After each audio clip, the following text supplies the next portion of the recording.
आज कलयुग में अधिकांशतः लोग ये कहते मिल जाएंगे कि हम धर्म को बहुत मानते हैं, लेकिन सबसे बड़ी बात तो ये है कि वह अपने माता-पिता, वृद्धजनों को कुछ भी सेवा नहीं करते हैं और यहाँ तक का कि उनकी बात भी नहीं मानते और वृद्धाश्रम में छोड़ आते हैं।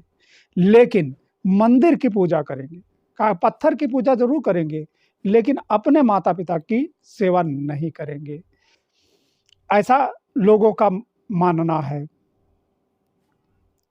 और इतना ही नहीं, लोग अपनी पत्नी को भी छोड़ देते हैं, उसका भी इज़्ज़त नहीं करते हैं, जबकि जो है महिलाएँ देवी का रूप मानी जाती है, लेकिन उनका भी सम्मान नहीं करते हैं, बताएँगे हम धार्मिक हैं।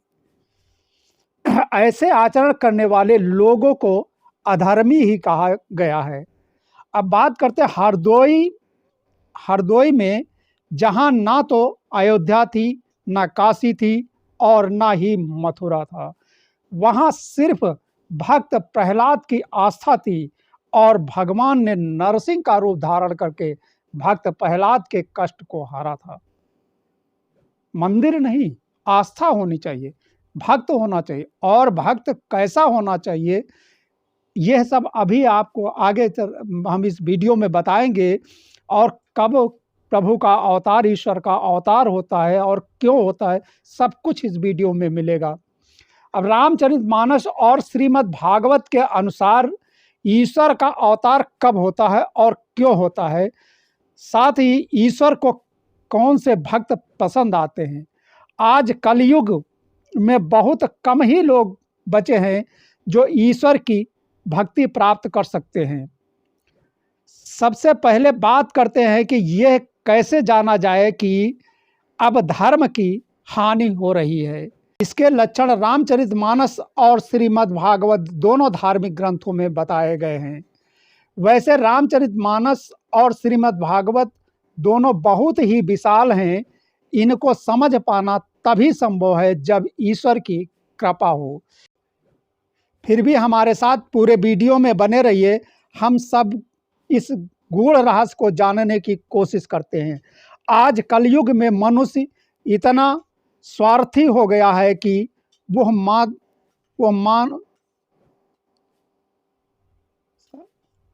आज कलयुग में मनुष्य इतना स्वार्थी हो गया है कि वह मनसा, वाचा और क्रमणा से छल कपट ज़्यादा करते हैं। और अब देखिए कि अयोध्या में भगवान श्री राम का मंदिर बन गया है और 22 तारीख को प्राण प्रतिष्ठा होनी है, जिसमें साधु संत और प्रधानमंत्री नरेंद्र मोदी को सर्वे सर्वा बताया जा रहा है, देखा जा रहा है। जबकि प्रधानमंत्री नरेंद्र मोदी जी अपने संबोधन में छल कपट, झूठ का इस्तेमाल करते हैं या नहीं, ये हमारे दर्शक ही जाने।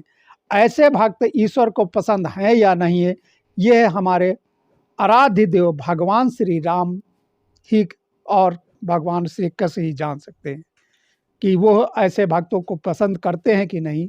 ये तो उनकी कृपा है। और चौपाई बहुत बढ़िया दी गई है। हर मान नहीं मात पिता यरुदेवा, और साधु न सन करवा वही सेवा, और जिनके यहाँ आचरज भवानी, और ते जाने निशिचर सब प्राणी। रामचरितमानस में तुलसीदास जी बताते हैं कि जो अपने माता पिता को ईश्वर तुल्य नहीं मानते हैं और साधुओं एवं सज्जन पुरुषों की सेवा करना तो दूर, उल्टे उनसे सेवा करवाते हैं, ऐसे आचरण करने वाले सर्व प्राणियों को राक्षस ही समझना चाहिए, उनको भक्त नहीं। जब जब होए धर्म कई हानि, और बाढ़ही असुर अधम अभिमानी, ओ तब तब प्रभु धरि मनुज शरीरा, और हरहि सदा सज्जन भव पीरा। अर्थात जब जब पृथ्वी पर धर्म की हानि होती है, दुष्टों का प्रभाव बढ़ने लगता है, तब सज्जनों की पीड़ा हरने के लिए प्रभु का अवतार होता है।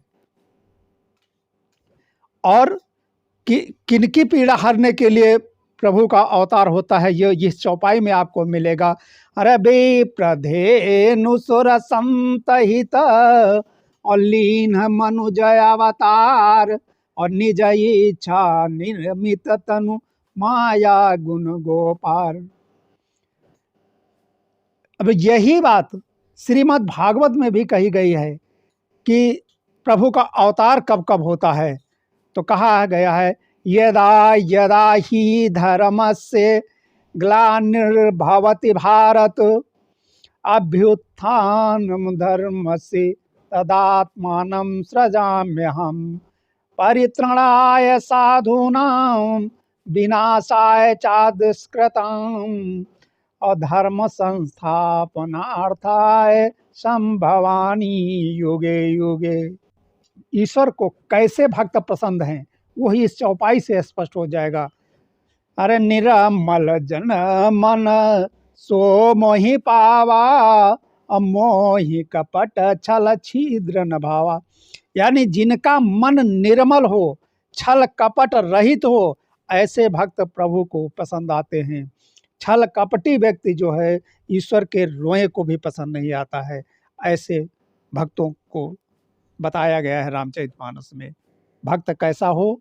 जो निर्मल मन का हो।